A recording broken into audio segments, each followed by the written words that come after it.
Archangel Chronicles 2 by Raymond Kaladi.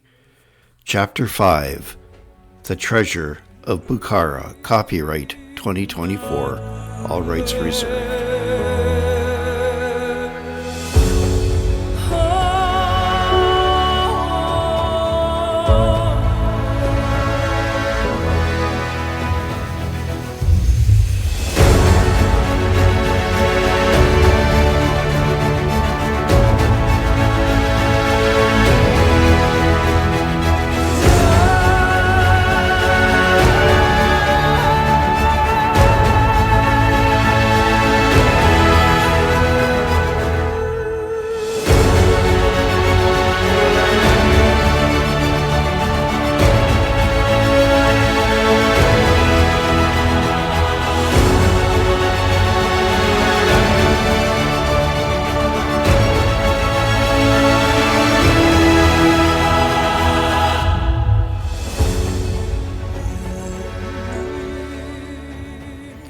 I, Adam, Protothyes and Skumaxa, princes of the Massagetae, and appointed co-regents of their sister queen, Axia Panoplidas, she who is worthy of armor, accompanied our party to the eastern edge of the Massagetae lands, south of the Aral Sea, on the banks of the great river known to the Greeks as the Oxus, but called by others and later generations the Amu Darya. They stood on their sturdy steppe horses facing Axia and Arsalion, the king consort and prince of Sarmatians. Tabitha and the gods of the great blue sky brought us to you, sister queen, said Skumaxa. You were lost, but the bearer of the flaming torch pulled you back from the shadows and restored you to us. But now you say you must go on a quest, leaving your people to grieve your absence. My brother princes, said Axia, reining in her horse close to Skumaxa and touching him affectionately. I leave my people in the best of hands. You and your brother I appoint as co-regents to rule in my name. My people will look to you for their protection and prosperity as they return to their pasture lands. There will be no more war, no invaders, for a time at least. And then we will return. But how long must you be gone, sister queen? How far must you go? Asked Protothyes. I do not know the time of my return, or how far we must go, my lord. You saw the torchbearer, the flame out of the darkness, who brought me back into this world. You saw the pillar of light, and you heard the chorus voices. They call me, and I must go, wherever they take me. Protothyes moved along Arsalion, mounted on his magnificent black horse, and grasped his forearm. And you, brother consort, you will guard the queen and bring her back to us. You will be her protector now. You have sworn oaths. Will you return to us with your queen? On my honor, brother Protothyes, I will guard her with all my strength. You know I would lay my life down for her, said Arsalion. This I know, brother consort. You are brave, but we look to the day that you return to us as well. We must not lose you either, my lord. I know not what the power beyond the pillars of light has in store for me, brother prince, but I will follow the queen. Her quest is mine as well, said Arsalion, his voice clear and bright. And so it was. We departed with the two princes, proud and fierce warriors. I wondered if I would ever see them again.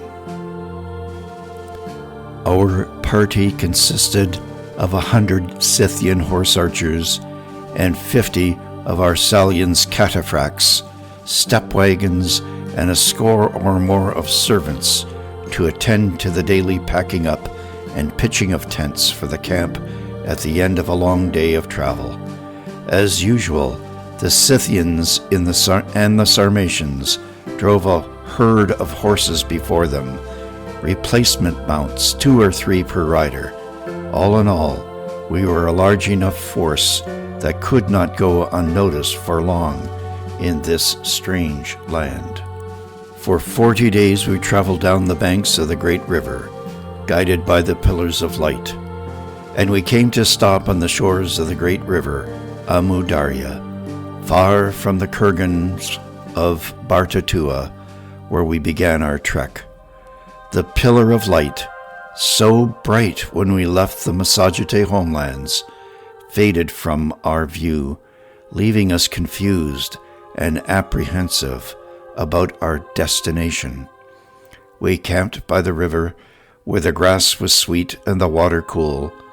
Game was plentiful, and the waters of the great river, snaking and braiding itself through the arid plains, refreshed our spirits. I noticed that Axia was slow to rise on some mornings, and she looked pale and worried. She ate little and stopped several times during a day's ride, getting off her horse and bending down as if to catch her breath. One day I saw her swoon in the saddle.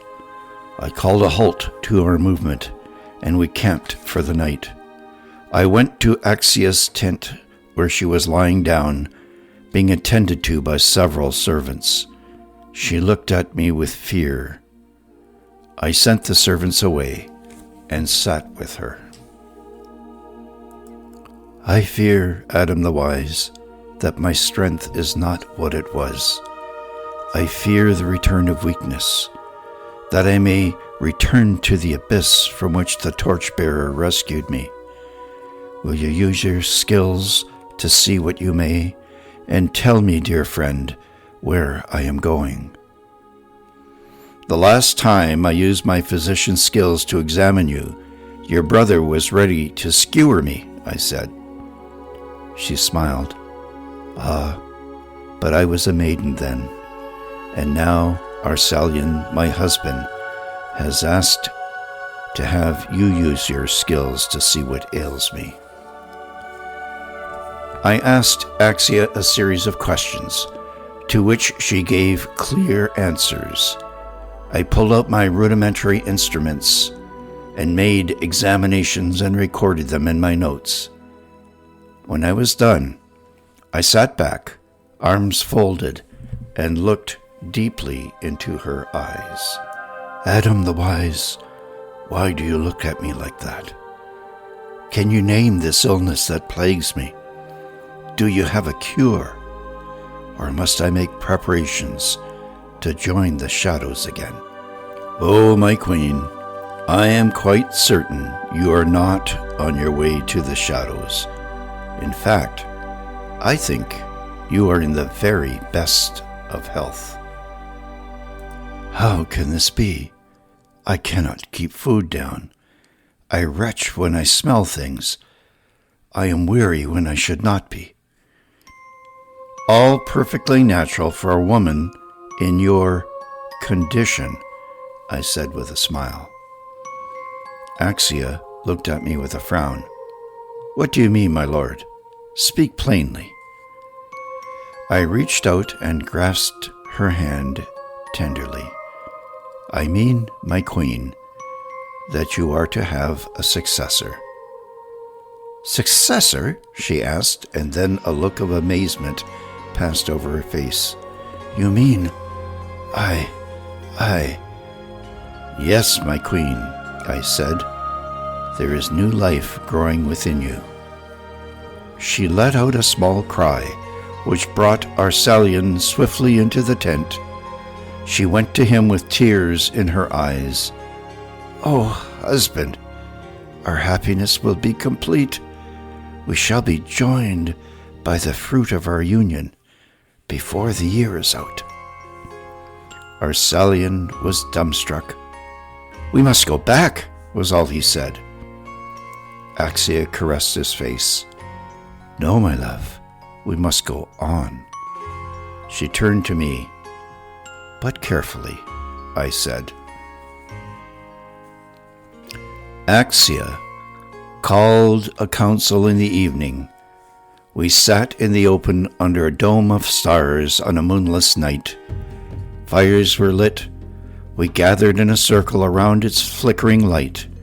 In the distance, wolves howled, their ghostly calls unsettling the horses hobbled for the night. Guards were posted. Tension was in the air. Axia was first to speak. "We have followed the pillar of light for 40 days and nights, and it has led us down this braided river to this place. This has been good. The green lands bordering the great river provide fodder for our horses. Game has been plentiful, and we have been well watered. But now we come to uncertain lands, where people of our kind may not be welcome. I fear our party is too large to simply cross another ruler's land without some understanding. We may be mistaken as a hostile force." My father's father passed down tales to us around campfires. These tales tell of a fierce tribe of herdsmen, distant kin of ours, who came from far away near the land of Quinn. These horsemen, the Yuchi, were defeated in a great battle by another larger and even fiercer tribe of warriors, the Zhongshu, and forced to flee from their homelands.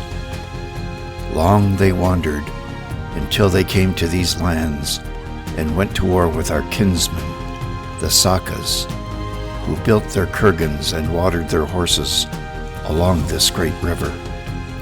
The Yuchi allied themselves with the Greeks, the ancestors of the Macedonians and their king Alexander and his successors. Over time, they adopted their languages and customs, but the Yuchi were ruthless and hunted down our kinsmen, the Sakas, slaughtering the men, carrying off their women, and stealing their flocks and herds. The Sakas fled south and invaded the lands of the Indus beyond the great mountains. The Yuchi turned on the Greeks and destroyed the cities built by Alexander and subjugated them. Then they settled those lands, and all of the cities paid them homage. My people traded with them from time to time, but we know little of them, for they were far away. But I do not think they will suffer us to allow us to pass through their lands unchecked. Some of their warriors were with the army of Parthians and Artaxerxes' men, hired as mercenaries. We took many of their heads at the great battle, and many of their skulls are trophies in our tents. I fear we may be going into danger. And so, my companions, I seek your counsel." "My queen," said Arsalion, "let me take a few picked men. We will go ahead while the rest of our party stays here, out of sight. Then we will see what there is to see." I spoke. "My queen, I have different counsel.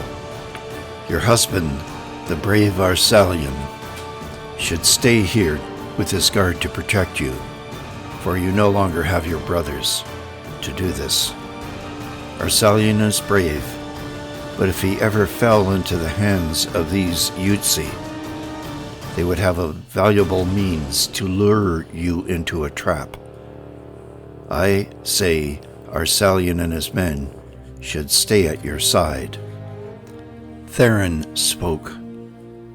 "My queen, I began life as a trader, and a trader I remain. If there be Greeks amongst these people, I will seek them out and find them. My father and his father before him have passed by these places long ago. I can still pass amongst these people without suspicion." I added my voice again to the discussion. "And the healer, a medicine man with salves and lotions, is always welcome, even among strangers. I should go with Theron. I can speak many languages and may be able to pass through the places where the Greek speech is not known. But I think our party should remain small, perhaps 2 or 3 of us and no more." Scarus shouldered his way into the firelight. "All be well and good, me physician friend, but I be thinking you need some muscle to watch your back." He turned to Axia. "Begging your pardon, ma'am, but I better be included with this little scouting party, just in case some throats need to be cut, if you catch me meaning, ma'am." "I could hardly keep you back, Scarus," said Axia. She turned to Targitus. "You, Master of the Eagles, on the morrow you shall send Zephira to find the nearest city of these people and chart a safe route to its gates. But you shall not go with them. You shall shadow them and warn us if they fall into a trap. You will be our eyes and ears." "Aye, my queen," said Targitus, eyes gleaming. The next day, Targitus went a little distance from the camp, carrying the great eagle on his arm. On a hill with the sun just above the eastern horizon, he removed its leather cap and cast her into the skies. He sat cross-legged on the hill, going into the trance that transformed his sight, so he could see through the eagle's eyes. Zephira swiftly climbed high into the sky and followed the great winding braids of the river flowing far below over the arid plain. She flew some distance before she came to another river, a tributary joining the Amu Darya, and turned and followed its winding course to the north. There she came upon a city built on an oasis, a large green swath of irrigated fields spreading emerald fingers out into the desert. The city had stout walls and high towers.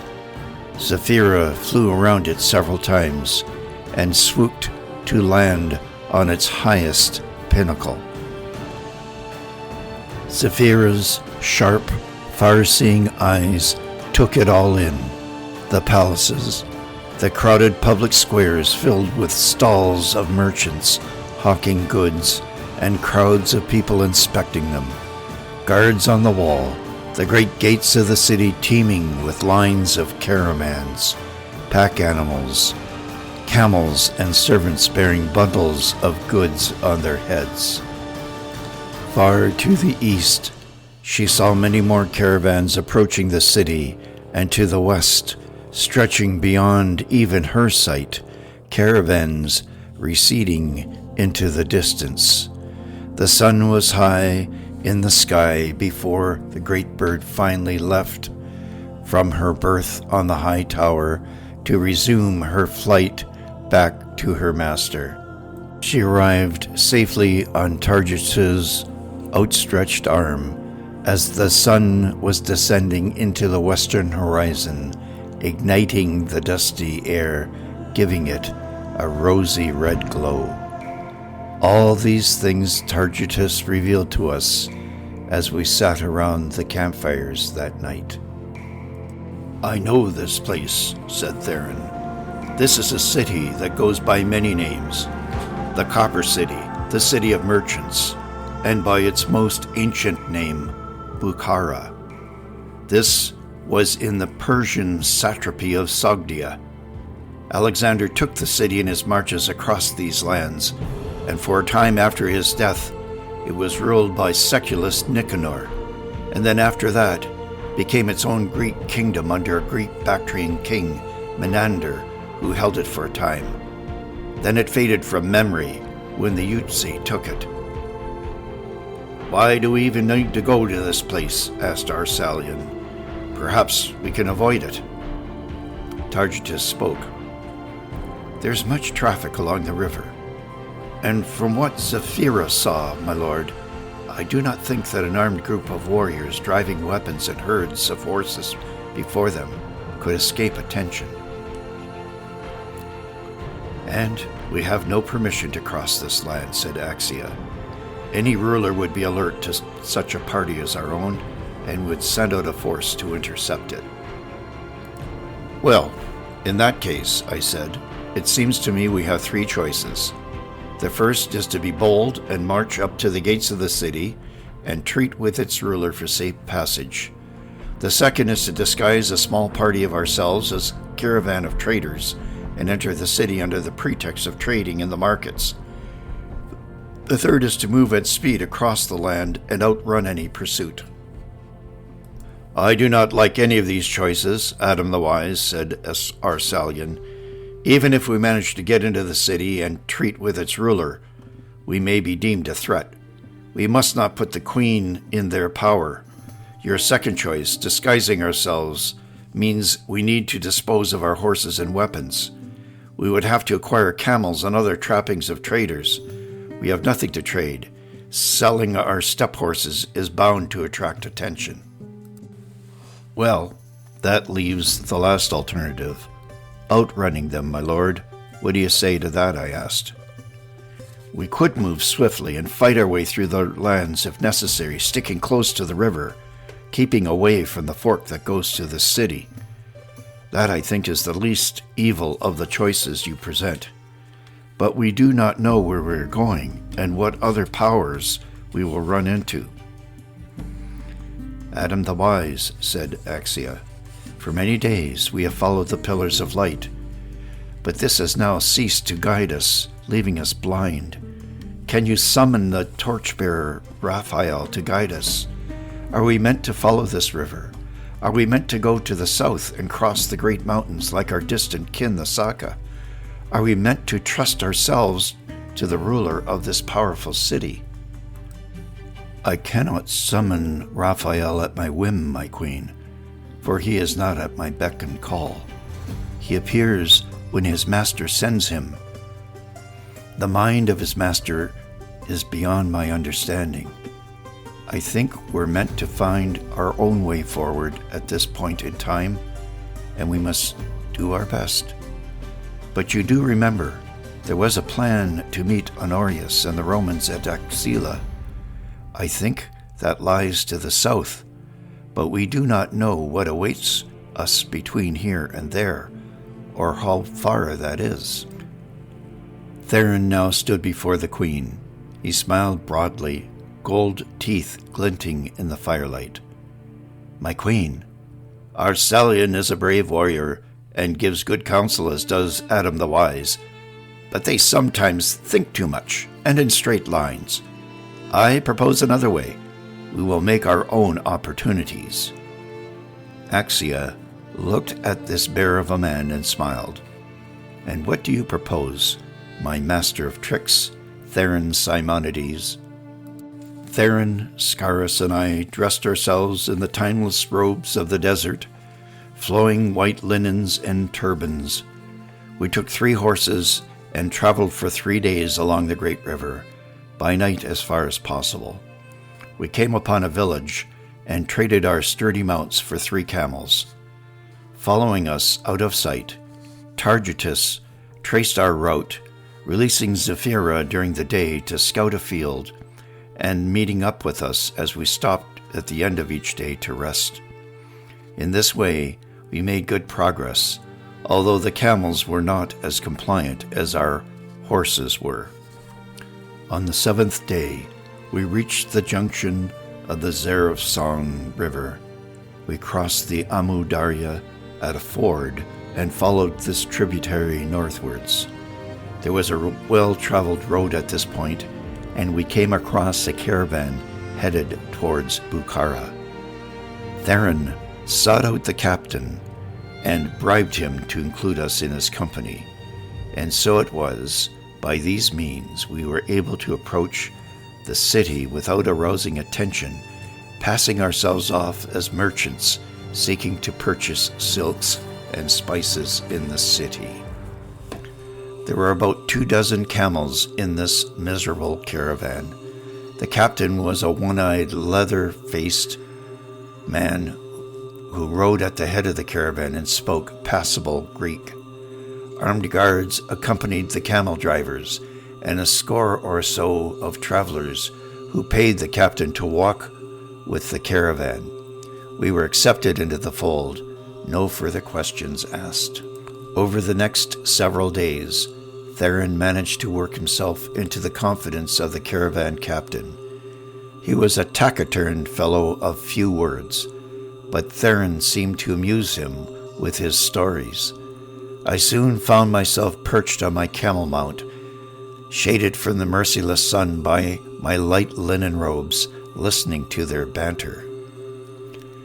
A day or so along the hot, dusty caravan trail, winding over the desert and snaking around the towering dunes, widened into a paved and well-maintained road. This road ran along the banks of the tributary. Traffic along the road increased each day, heading towards the great walled city in the distance. Dusty, waterless wastelands gave way to green fields and immense stands of date palms. Irrigation canals crisscrossed the landscape, extending in both directions and to the horizon, channeling waters away from the fast-flowing tributary.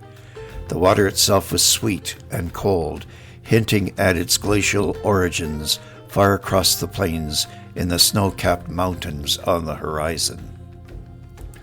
"These lands are fertile and well kept," said Theron, gesturing to the fields and teams of laborers working alongside the canals and amongst the neat rows of vegetables and date palms. "The tyrant of this place is a dangerous man and ruthless to his enemies, but he keeps the peace, for now at least," said the caravan captain, "though he does so with an iron fist, as you will see." "Who is this tyrant?"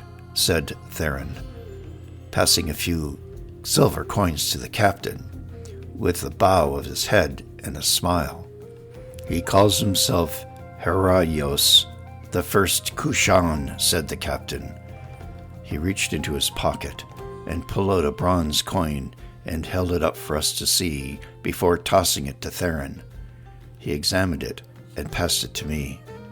The coin was well made and bore the image of a bearded man with strong features and a strange, elongated head. "This is a strange-looking man," I said. The captain nodded. "His people came from the first hordes of the Yutzi.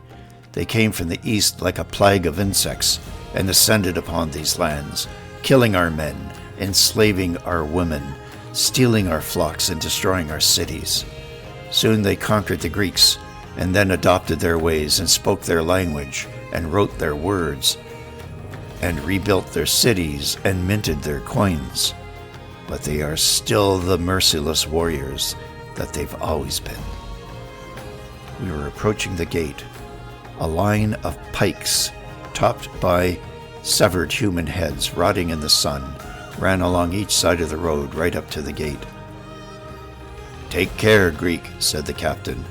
"Do not speak, for if you do, they will know you are not from here."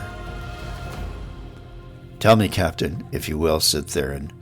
"Do you know if there are caravans headed over the mountains from here to the lands of the Indus?" The captain appeared nonchalant. "There may be," he said, "but that way is dangerous, and there are thieves and raiders in the high passes. Caravans must be well protected to pass through there." "Can you put me in touch with such a caravan master, my friend? We can provide protection, for a fee, of course." The captain turned to look at Theron. His eyes searched his face. There was a long pause. "It could be arranged, my friend." He smiled, revealing a line of teeth. filed down to look like a row of yellow daggers. Our party was at the gate now. The captain dismounted and walked over to the guard. I saw him speak to the commander and pass him a scrolled document and then a small bag of coins. The commander of the guard snatched it furtively, looking to the left and right to ensure that no one was watching.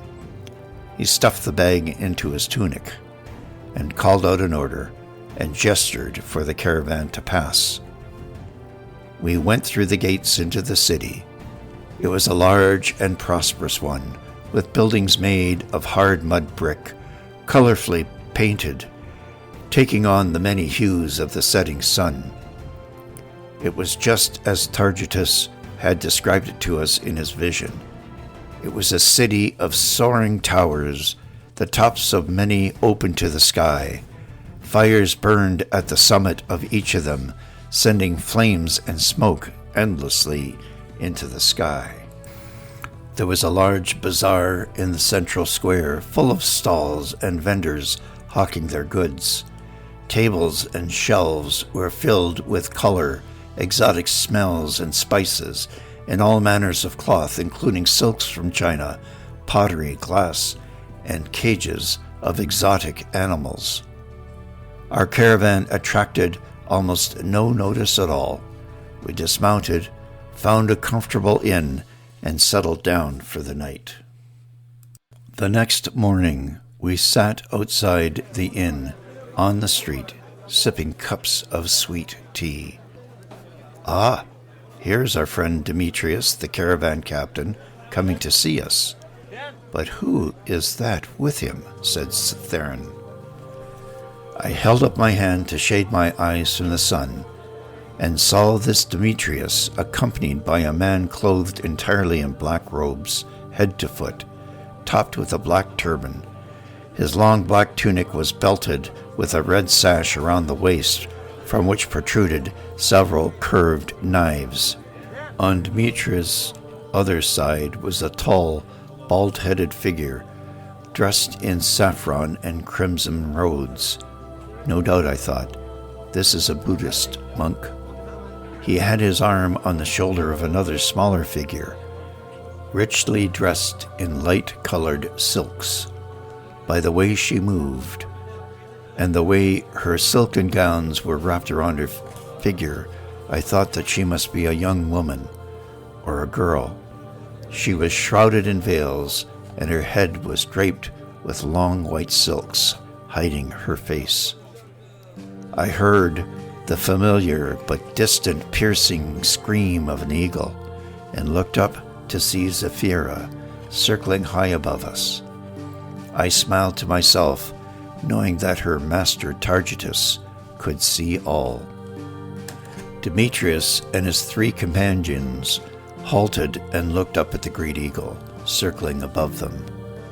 The monk's hand, which had been on the shoulder of the girl, was lifted up to shield his eyes from the sun, and his other hand pointed upwards to the eagle.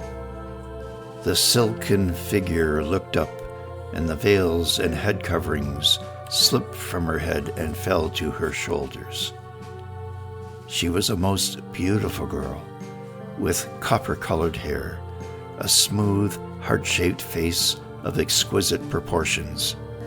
The sunlight shone upon the upturned face, making it appear to glow. After a few moments, she dropped her gaze and recovered her head coverings. She was prompted by her companions to move towards us. She peered at me through the folds of her veil. The sunlight filtered through the silken coverings, revealing a light coffee-colored complexion.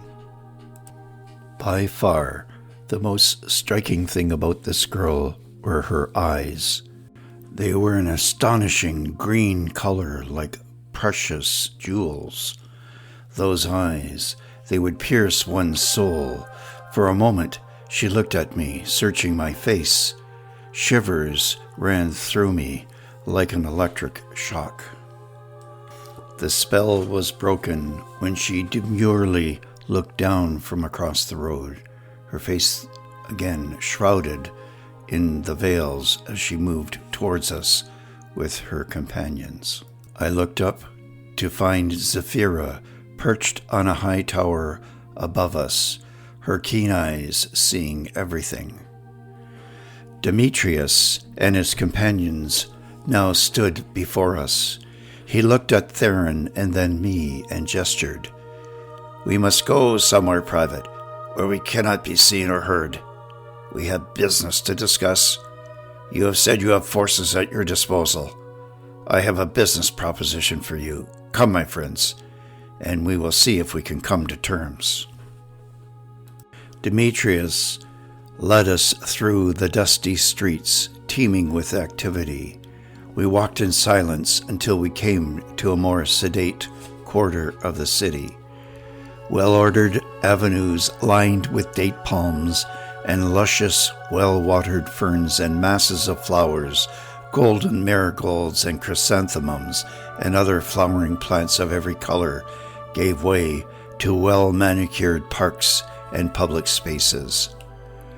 We came at length to a whitewashed building surrounded by a high wall. The building was of considerable size, with many windows and a curved and undulating roof of slate. We entered its front gate and went through to an inner courtyard, into a garden of great beauty, filled with flowers, tall shade trees, and flocks of songbirds. "This is a lamasery, a monastery," said Demetrius. "It is a place of peace and rest, at least for now." We were led to a pagoda on an island in the middle of a pond, filled with koi, the waters dappled with sunlight filtering through the overhanging leafy branches. The air was cool and still. I looked upwards and saw the shadow of Zephyra pass over the sun. Theron looked around as we sat, cross-legged, around a low stone table, while several monks in saffron-colored robes brought in refreshments. "I never thought a place of such greenery and still waters could be found in these lands," I said. Demetrius smiled. "The great river that begins in the ice fields of the Hindu Kush brings us all this life, my friends. My Greek and Bactrian ancestors channeled these waters across the plains, bringing beauty to places like this." I took the opportunity to closely examine Demetrius's companions. The monk was silent, but serene, his face impassive. He sat next to the agate-eyed girl. Now that we were out of public view, hidden away behind the walls of this monastery, in a place of peace and safety, the girl began to relax. She lifted her head coverings and veils that otherwise obscured her beautiful face. By my judgment, she was 13 or 14 years old. Her manners were demure. She avoided my gaze with downcast eyes. Silk and copper-colored hair framed a heart-shaped face with full lips and those wonderful, luminous, green-blue eyes. Seated next to her was that black-robed warrior with a sash full of curved daggers. He had quick, dark eyes which moved from face to face, probing, calculating, assessing. He was not at ease in this place. His keen eyes were ever watchful, searching for danger. "Time now to get down to business, Demetrius, friend," said Theron, taking a sip of the hot, sweet tea. "Well," replied Demetrius, looking back and forth between Theron and I hearken back to what you told me on the road to Bukhara. You told me you were seeking passage to Taxila over the great mountains. I told you it is a dangerous way." "Yes, my friend," nodded Theron. "Do you know someone who can help us?" "Yes," said Demetrius. He pointed to the black-turbaned warrior with the curved, bejeweled daggers. This is Hareth. Hareth continued to eye us nervously. He has led many caravans over the high pass to reach Taxila. He has one ready to go now, but he is taking with him treasure of immense value, and the Khyber Pass is full of bandits and hostile tribes. He needs an escort. You say that you have forces at your disposal. Yes, in truth, said Theron. He looked at me, his face revealing a silent glance for me to hold my tongue. He turned back to Demetrius. For a price, of course. And how many armed men can you provide to protect them? Said Demetrius, looking at Hareth. Well, my friend, that depends on how much you have to spend, replied Theron, looking into his teacup. He is willing to pay a substantial fee in silver, say 10 talents. Theron put down his cup and sat back, hands on his knees. He leaned forward.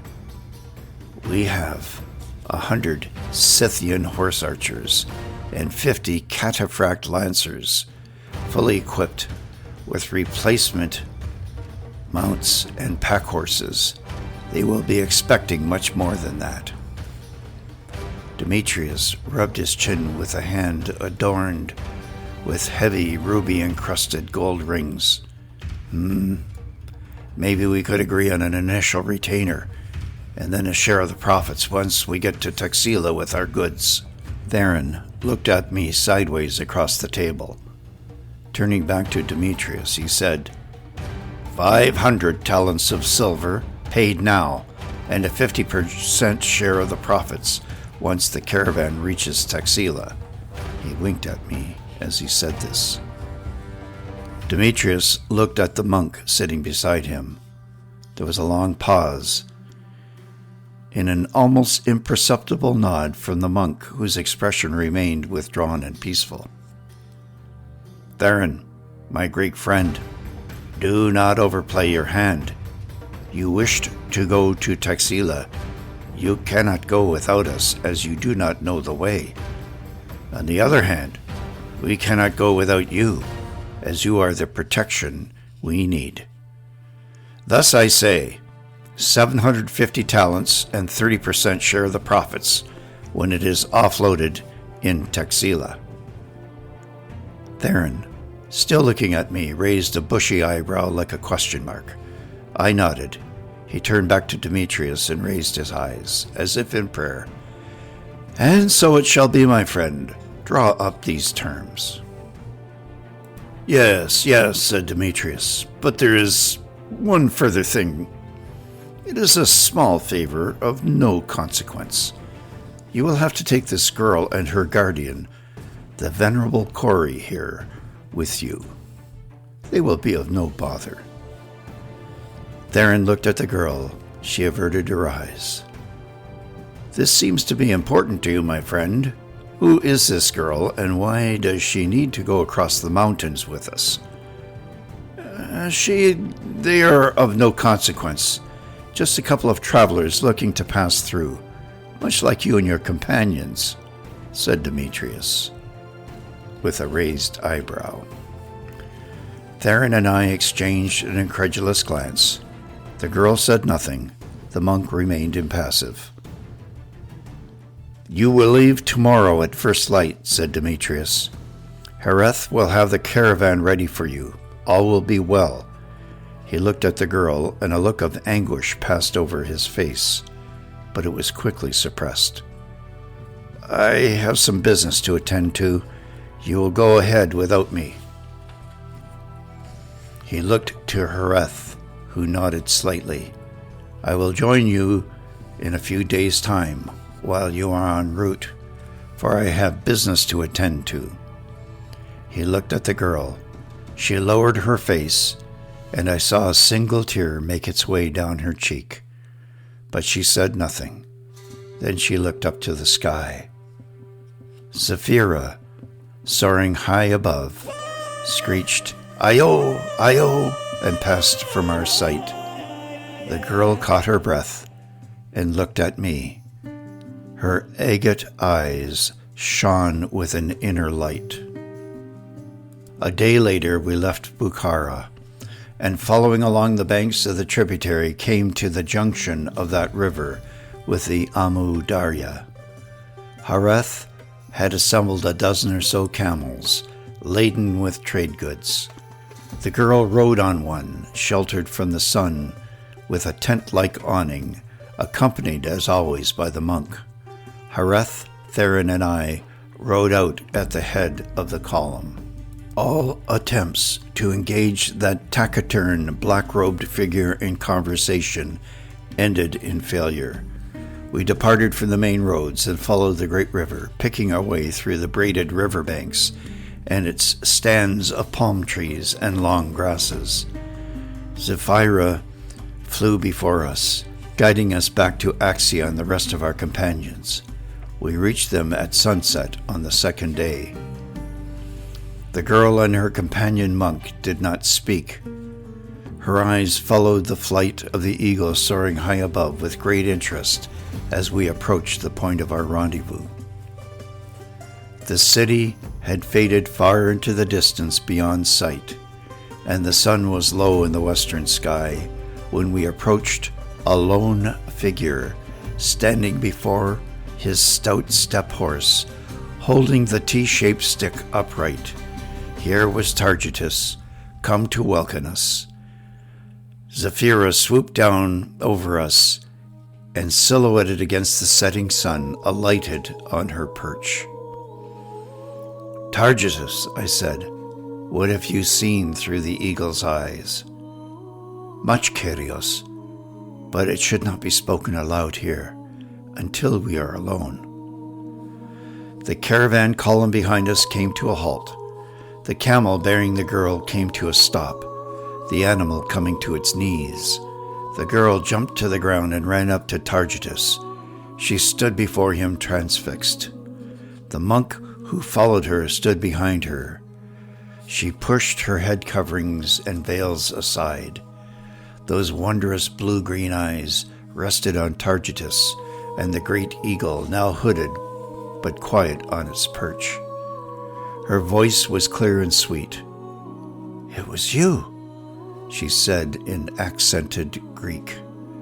"I saw you in my dream, and your eagle."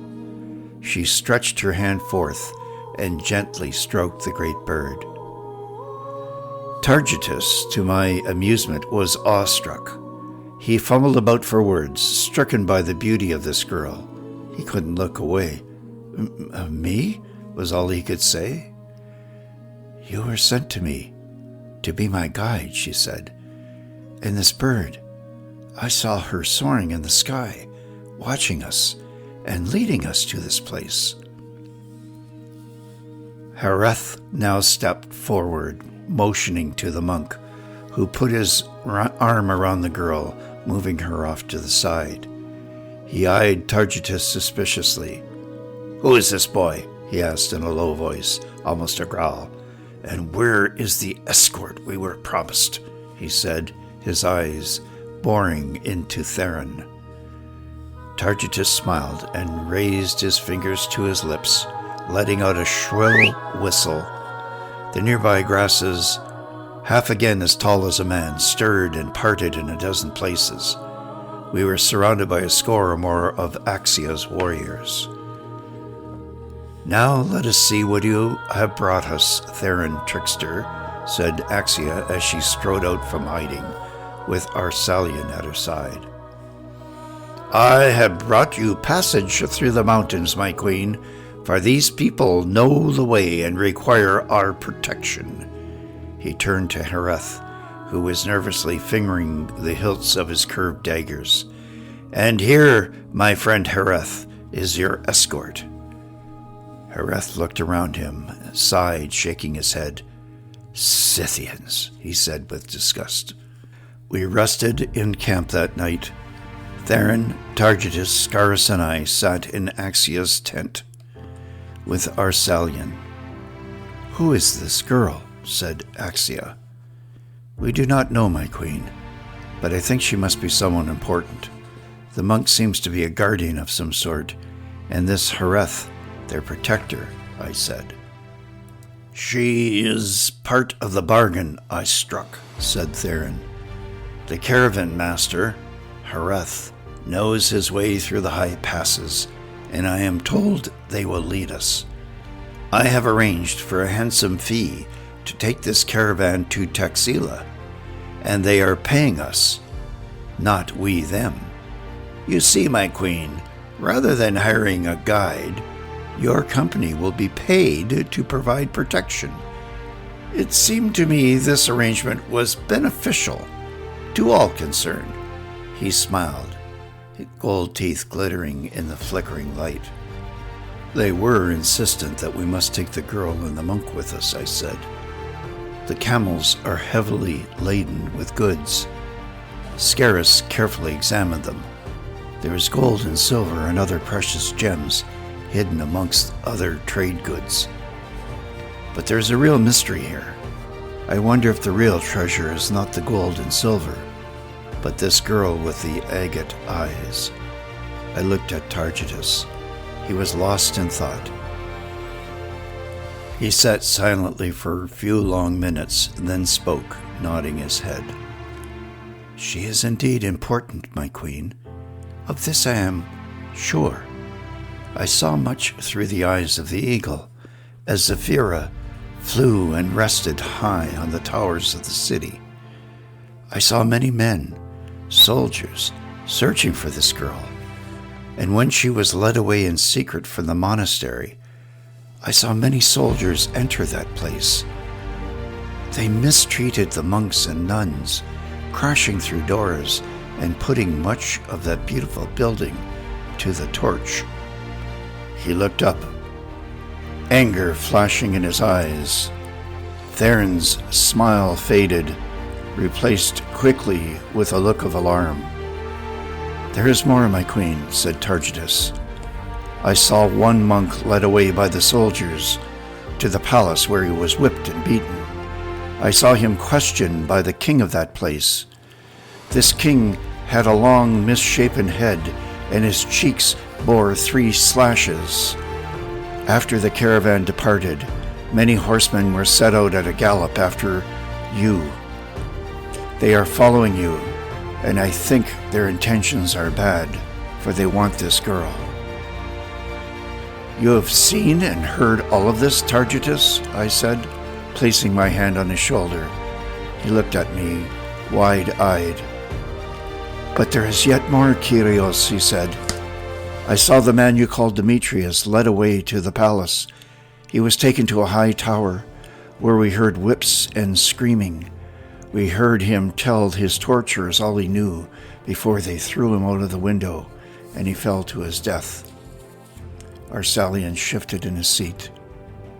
Theron, our friend, I know you meant well, but I think you have made a bargain with danger. I see trouble following this girl.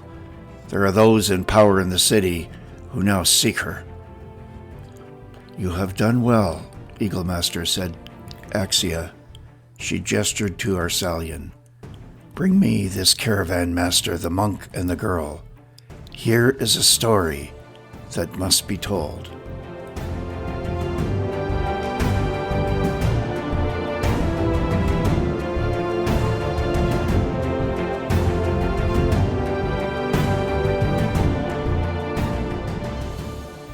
Music for Chapter 5. From Epidemic Sound, Find My Boy and Bring Him Home by Bonnie Grace. The Smoke Clears by Wendell Scherer. The Godsend by Johannes Bornloff. Words of an Angel by Kikoru. Arriving in Ancient Rome by Kikoru. The Greatest Quest by Adriel Fair. Back in the Wild by Pastis. A King's Ransom by Bonnie Grace. Legacy of Valor by Christopher Moe Ditlevson. Mystic Mountain by John Bajork. I Give You My Spirit by Bonnie Grace. Camp of No Return by Experia. Sad Business. Counterguard by Jan Sumner. Ethos by Johannes Bornloff. From Ed Records, Legends, and A New Quest. Archangel Chronicles 2. Copyright 2024. All rights reserved.